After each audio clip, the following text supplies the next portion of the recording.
అనంతపురం జిల్లా వరవకొండ నియోజకవర్గంలో P4 ప్రథమ వార్షికోత్సవ సభ నిర్వహించారు. స్థానిక ఎంపీడీఓ కార్యాలయం ఆవరణలో జరిగిన ఈ కార్యక్రమంలో స్పెషల్ ఆఫీసర్ అఖిల మాట్లాడుతూ సమాజంలో పేదరికానికి స్థానం లేకుండా చేయడమే ప్రభుత్వ ధ్యేయమన్నారు. ఆ దిశగా P4 కార్యక్రమం కీలకాడుగాని ఆమె స్పష్టం చేశారు. ఆర్థికంగా ఎదిగిన వారు ముందుకు వచ్చి కింది స్థాయి కుటుంబాలను దత్తత తీసుకుని వారి జీవన ప్రమాణాలు పెంచాల్సిన బాధ్యత ఉందని హెచ్చరించారు. P4 కార్యక్రమాన్ని కేవలం ఒక పథకంగా కాకుండా సామాజిక బాధ్యతగా భావించి అమలు చేయాలని అధికారులకు ప్రజలకు పిలుపునిచ్చారు. ఈ కార్యక్రమం ద్వారా బలహీన వర్గాలకు ఆర్థికంగా సామాజికంగా బలమైన స్థానం కల్పించడమే లక్ష్యమని పేర్కొన్నారు.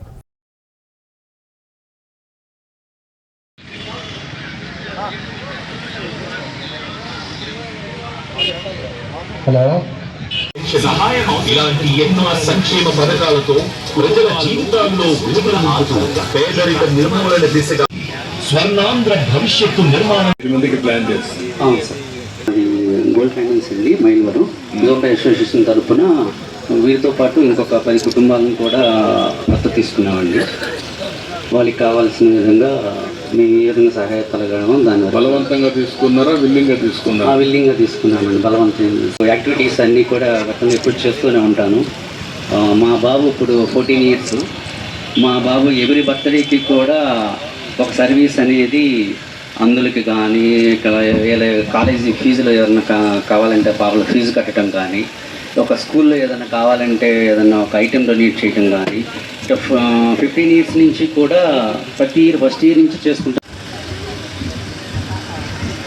మనకు ఈ 2047 విజన్ ప్లాన్లో భాగంగా మన గౌరవ ముఖ్యమంత్రి వర్యులు శ్రీ నారా చంద్రబాబు నాయుడు మనకు ఆర్థిక పరంగానే కాకోకుండా మాట సాయం కూడా చాలా అవసరము. చాలా సందర్భాల్లో మనకు ఉరవకొండ పట్టణంలో మన తాడికొట్ట వెంకట్ గారు చాలా రోజుల నుంచి ఈ ట్యూషన్స్ చెప్పడంలో అయితే ఏమి పిల్లలకి ఆ విధంగా చేస్తున్నారు.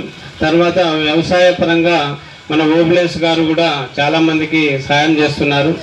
ఈ విధంగా లయన్స్ క్లబ్ ఉంది. తర్వాత వ్యక్తిగతంగా కూడా చాలామంది ఇప్పుడు మన పాఠశాలలకు కావచ్చు ఇన్ఫ్రాస్ట్రక్చర్ పరంగా చాలా విధాలుగా సహాయం చేస్తున్నారు. అది ఈ P4 కార్యక్రమం ద్వారా చేయగలిగితే అది మనకు ఇంకా బాగా ఉంటుంది.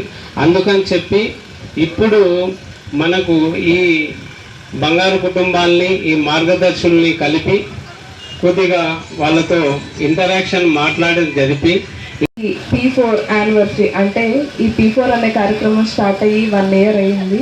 ఇది వికసిత్ భారత్ 2047 స్వర్ణాంధ్ర 2047 అనే విజన్ ఒక కార్యక్రమం ద్వారా పుట్టుకొచ్చిన ఒక వినూత్నమైన ఆలోచన P4 అనేది. మన గౌరవ ముఖ్యమంత్రి వర్యులు మన ఆంధ్రప్రదేశ్ని స్వర్ణాంధ్రప్రదేశ్గా 2047 నాటికి $2.4 ట్రిలియన్ ఎకానమీగా భారతదేశంలోనే అత్యుత్తమైన అంటే ఆధునికతతో ప్లస్ మళ్ళీ అందరూ కూడా ప్రతి ఒక్కరు ఈ పావర్టీలో ఉండకుండా ప్రతి ఒక్కరు రిచ్గా బతకాలి అన్న ఒక ఉద్దేశంతో ఈ ప్రోగ్రామ్ని అనేది స్టార్ట్ చేశారు P4ని.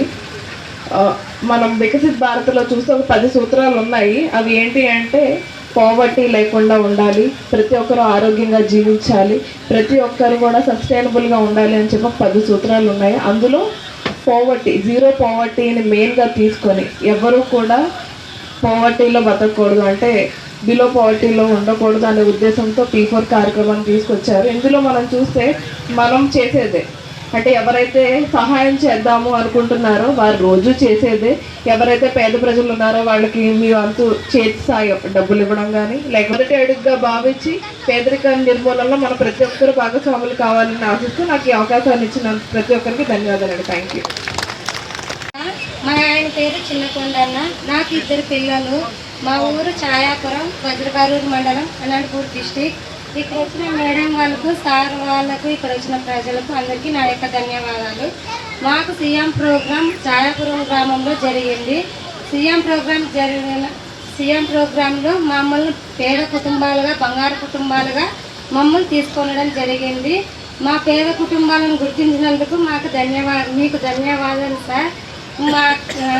మా ఊరికి సృజలాన్ కంపెనీ వారు కూడా వచ్చారు సీఎం ప్రోగ్రాంలో. సీఎం చంద్రబాబు నాయుడు చెప్పినందుకు సృజలాన్ కంపెనీ వారు మాకు ఒక్కొక్కరికి 40,000 చొప్పున 12 కుటుంబాలకు సాయం చేశారు. అందులో ఇద్దరు శారీ బిజినెస్, ఒకరు కిరాణా కొట్టు, మిగిలిన వాళ్ళు గొర్రెలు పెట్టుకొని మేము రోజు వెళ్తున్నాం దానిలకు. మాకు ఏ ఉపాధి లేని చోట మాకు ఉపాధి కల్పించినందుకు సార్ వాళ్ళకు ధన్యవాదాలు. మనం ఈ ప్రభుత్వం ఏదైతే ఇది కల్పించిందో P4ని ఇంకా ముందుకెళ్ళి దాని ద్వారా లబ్ధి పొంది ఇంకొక 10 మందికి సాయం చేసేలాగా మీరు ఉన్నారంటే ఖచ్చితంగా సాయం చేస్తారు. సుజలానోళ్ళు చేసిన సాయము, ఆ సహాయాన్ని మీరు ఇంకా ముందుకు తీసుకెళ్తే వాళ్ళు ఇంకొక 10 మందికి మనం అడక్కనే సహాయం చేస్తారు. అది రైట్ అమ్మ. Thank you. మా కేసు అన్న, మా ఊరి సర్పంచ్ మనోహర్ అన్న, మా సచివాలయంలో పనిచేసే అన్నలందరూ మాకు హెల్ప్ చేసినందుకు మాకు థ్యాంక్స్. Very good.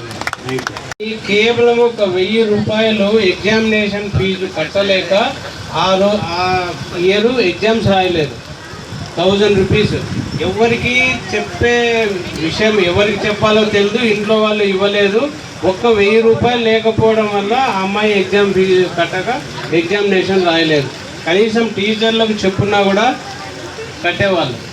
ఇది ఏంటంటే మనకు ఇప్పుడుండే జనరేషను ఒకరిని అడగాలంటే మొహమాటము, ఆ విధంగా అట్లా ఉంటారు. దయచేసి ఆ విధంగా మీరు ఇంట్లో వాళ్ళు కొద్దిగా సపోర్టివ్ ఏదైనా కానీ ఒక 10 మందికి మన సమస్య అనేది చెప్పుకోవాలి. మనకు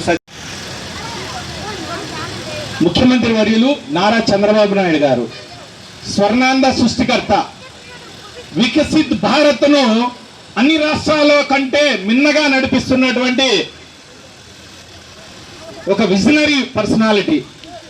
అయితే ఈ P4 గురించి, ఈ P4 నమూనా ఇక్కడ మాత్రమే ఎందుకు పెట్టారు, ఈ P4 ఎక్కడైనా సక్సెస్ అయిందా అని ఒకసారి నేను శోధిస్తే, పరిశీలిస్తే నాకు తెలిసిన విధానాన్ని మీకు తెలియజేసే ప్రయత్నం చేస్తున్నా. భారతదేశమే కాకుండా ప్రపంచ దేశాల్లో కూడా చాలా దేశాలు పేదరిక నిర్మూలన కోసం విశ్వ ప్రయత్నాలు చేస్తున్నారు. అందులో నార్వే దేశకులు ఉన్నారు. 1,41,000 మంది 13 లక్షల మందిని దత్తత తీసుకొని ఫస్ట్ యానివర్సరీ జరుపుకుంటున్నాం మనము. ఇది చాలా శుభ పరిణామము. ఇది 2047కి ఇందులో ఎంతమంది ఉంటామో ఎంతమంది పోతామో తెలియదు, కానీ మహాసంకల్పం అది మాత్రం. అయితే పేదరిక నిర్మూలన రాష్ట్రంగా మాత్రం మనం త్వరలోనే చూడబోతున్నాం. అది కేవలం P4 నమూనా యొక్క గొప్పతనం.